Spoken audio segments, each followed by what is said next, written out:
I'm just using the category in the raw labels. Well, what I will do, I'll just move into the formulas, and then I'll click the name manager, and then I'll create a name manager here.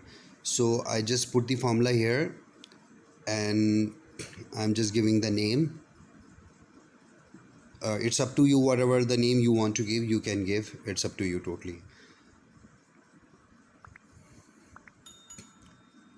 So I'm just writing the series name, because what I'll do in the column A, that will be the series name, and same formula I'll copy, and again we'll create a new name series that will be for the value that is given in, basically, in the second column. And I'll change it slightly. Either I can copy it from ChatGPT as well, because I have asked for the two formulas for column A and column B as well, but I can make amendment here.